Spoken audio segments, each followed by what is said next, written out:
Election అప్డేట్స్ను అందరికంటే ముందుగానే తెలుసుకోవాలంటే ఈరోజే ఆర్టీవీ లైవ్ యాప్ని మీ మొబైల్లో డౌన్లోడ్ చేసుకోండి. చతుర్మదులు ఘాట్లను మినహా 2024 సార్వత్రిక ఎన్నికల పోలింగ్ ముగిసి 4 రోజులు కావస్తుంది. బరిలో ఉన్న అభ్యర్థులందరూ కూడాను పోలింగ్ సరళిపై చర్చించుకుంటూ మరోవైపు దినచర్యలో భాగంగా ఇంకా 19 రోజులు పోలింగ్ కౌంటింగ్ ప్రక్రియ ఉన్న నేపథ్యంలో అభ్యర్థులు ఏం చేస్తున్నారు అన్న విషయాన్ని ఆర్టీవీ ప్రయత్నం చేసింది. ఇందులో భాగంగానే శ్రీకాకుళం జిల్లా పేరుతో ముడిపడిన శ్రీకాకుళం నియోజకవర్గంలో ఈసారి ఎన్నికలు రసవత్తరంగా సాగాయి. ఒకప్పుడు సర్పంచ్గా ఉన్నటువంటి ధర్మాన్ ప్రసాద్ అప్పట్లో రాజకీయ ఉద్దండలను ఓడించి ఇప్పుడు 5 దశాబ్దాలుగా రాజకీయంగా ఎదిగినటువంటి వ్యక్తిపై ఒక పంచాయతీ సర్పంచ్ ఈరోజు టీడీపీ కూటమి అభ్యర్థిగా ఆయనకి బరిలో దిగారు. ఆయన ప్రస్తుతం గుండ శంకర్ మనతో ఉన్నారు. చూస్తే కనుక 2024 సార్వత్రిక పోలింగ్ ప్రక్రియ అయిపోయింది. చూస్తే ప్రక్రియ తర్వాత గెలుపు కోసం ఏం జరిగింది, ఎలా సాగింది ఈ ఏదైతే ప్రచారం కావచ్చు, అదేవిధంగా క్యాంపెయినింగ్ కావచ్చు, చూస్తే కనుక అటువైపు అనుభవం, ఇటువైపు వయసు, అంటే కొత్తగా ఈ ఫస్ట్ టైం ఎమ్మెల్యేగా పోటీ చేసినటువంటి ఒక అనుభూతి, అనూహ్య పరిణామాల రీత్యా చివరి క్షణంలో టికెట్ రావడం, అయినా కూడా 40 రోజుల పాటు రేయింబాలు శ్రమించడం, తెల్లవారు లెగిస్తే చాలామంది మిమ్మల్ని ఆకర్షిస్తున్నారు. ఎలా జరిగింది ప్రచారం, పోలింగ్ ప్రక్రియ ఏ విధంగా కొనసాగింది? చాలా బాగా జరిగింది.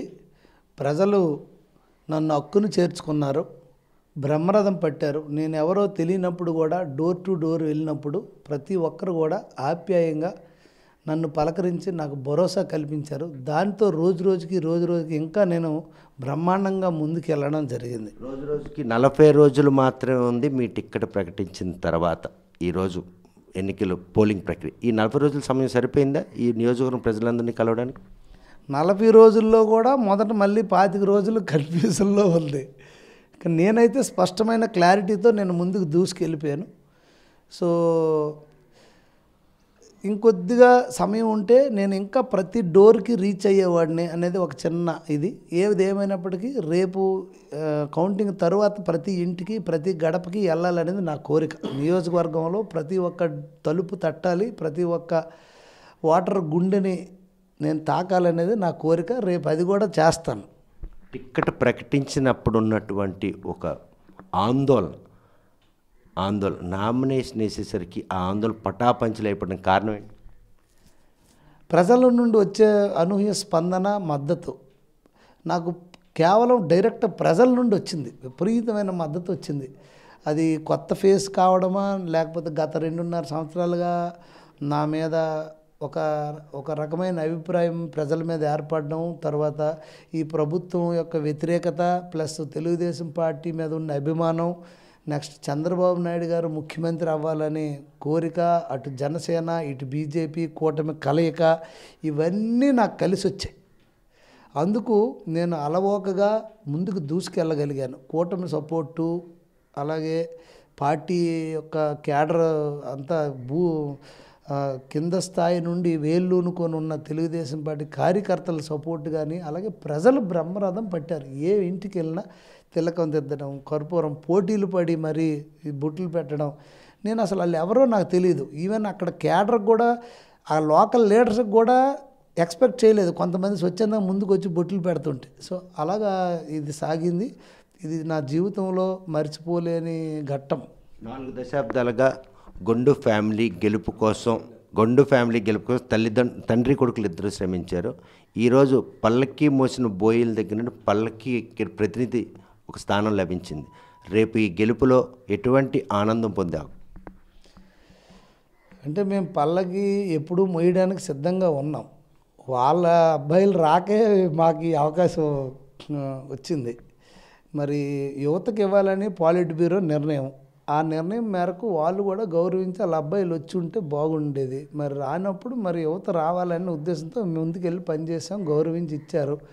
కానీ ఆ స్థాయిలో మరి మాకు అటు నుండి సపోర్టు లభించలేదు. కానీ మాకు ఎటువంటి పెద్ద అప్పల సున్నాన్ గారు అయితే మాకు ఎటువంటి ఇబ్బంది పెట్టలేదు.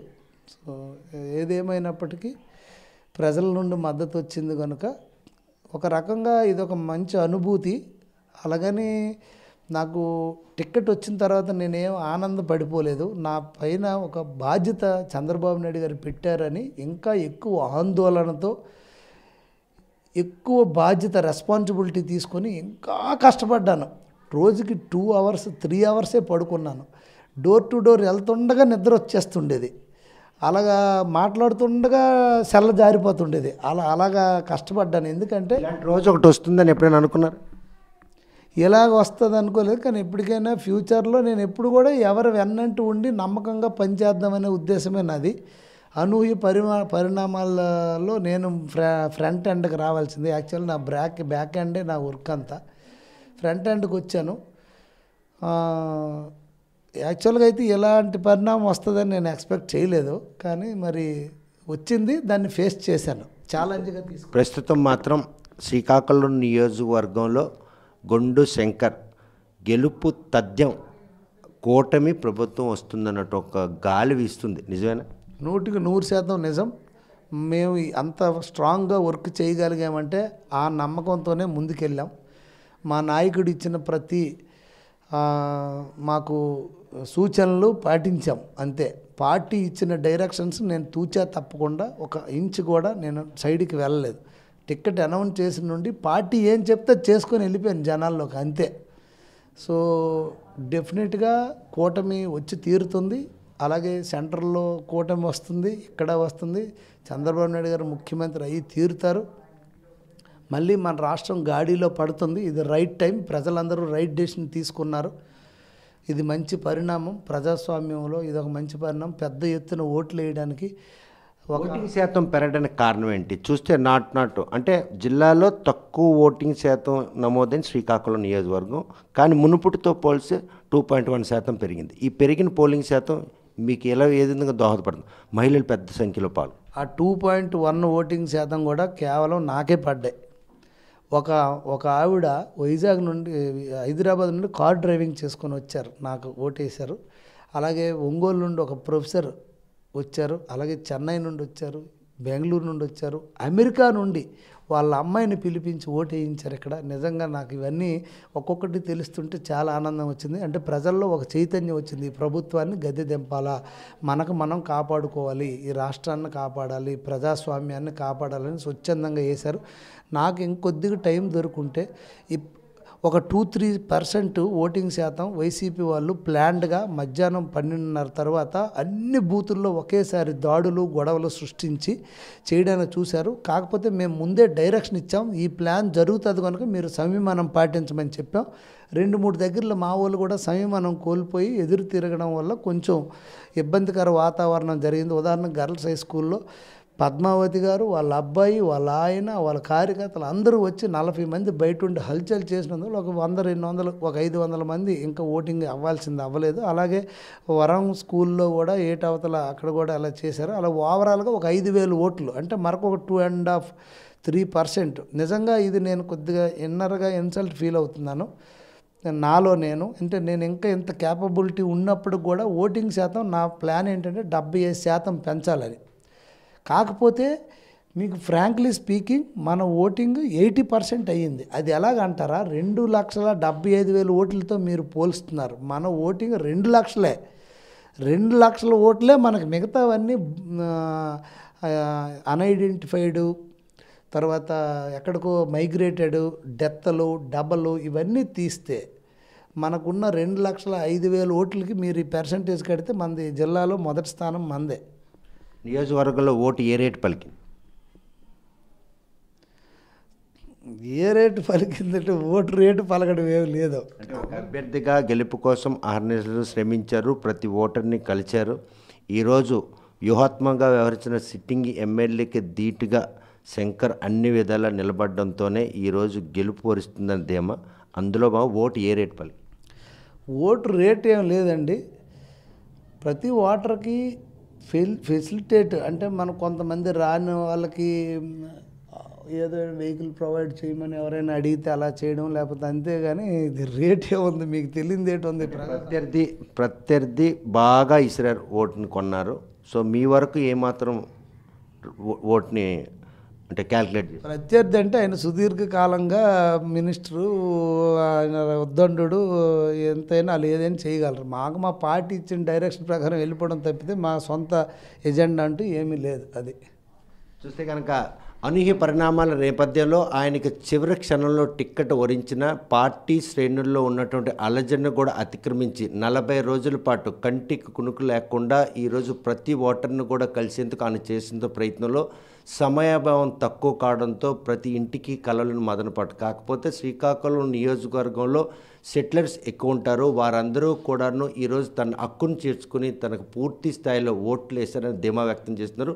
పెరిగినటువంటి ఏదైతే ఓటింగ్ శాతం ఉందో ఆ ఓటింగ్ శాతం తనకే అనుకూలంగా ఉంటుందన్నట్టు ఒక అంచనా రూపొందించుకున్న శంకర్ ఈసారి శ్రీకాకుళం నియోజకవర్గం నుంచి గెలిచి అసెంబ్లీలో అడుగు పెడతాం. ప్రత్యర్థి ఓట్లను కొన్నా కూడా అంతలా ఆర్థిక స్తోమత లేకపోయినా ఓటర్లు మాత్రం తనను ఈరోజు ఆరాధించారనడంలో ఎటువంటి అతిశక్తులు తాను నిర్వహిస్తున్నటువంటి సమీక్షల్లో ఈ విషయం తేటతెల్లింది. గారా రూరల్ మండలంతో పాటు అర్బన్ ఓటింగ్ను పెంచేందుకు తాను చేసిన ప్రయత్నంలో వైఫల్యం చెందిన కొంతమంది అధికార పార్టీకి సంబంధించిన వారు మాత్రం ఓటర్లను ఓటు హక్కు వినియోగించకుండా చేసినటువంటి ఆటంకాలే ఈరోజు ఆ ఓట్లు తనకు రాకుండా పోయిన ఆవేదన వ్యక్తం చేస్తున్నారు. ఆ ఓట్లు కనుక ఈరోజు పోలైతే 5,000 ఓటర్లు తమ ఓటు హక్కును వినియోగించి తనను గెలుపుకు దోహదపడి ఉండేవారిని కూడా ఆశాభావం వ్యక్తం. మరి ఇన్ని అనూహ్య పరిణామాలు అదే అడుగడుగున ఆటంకాలను అవరోధించి 2024 సార్వత్రిక ఎన్నికల్లో శ్రీకాకుళం నియోజకవర్గం తొలిసారిగా పోటీ చేసినటువంటి శంకర్రావు ఈసారి అసెంబ్లీలో అడుగు పెట్టేందుకు జూన్ 4వ తేదీ ఫలితాలు తనకు అనుకూలంగా ఉంటాయని ఆశిద్దాం. వీడియో జర్నలిస్ట్ రామకృష్ణతో సత్యం, RTV శ్రీకాకుళం. మరిన్ని వీడియోస్ కోసం ఛానల్ ని సబ్స్క్రైబ్ చేయండి. లేటెస్ట్ అప్డేట్స్ కోసం వాట్సాప్ ఛానల్ ని ఫాలో చేయండి. అండ్ లింక్ డిస్క్రిప్షన్ లో ఉంది.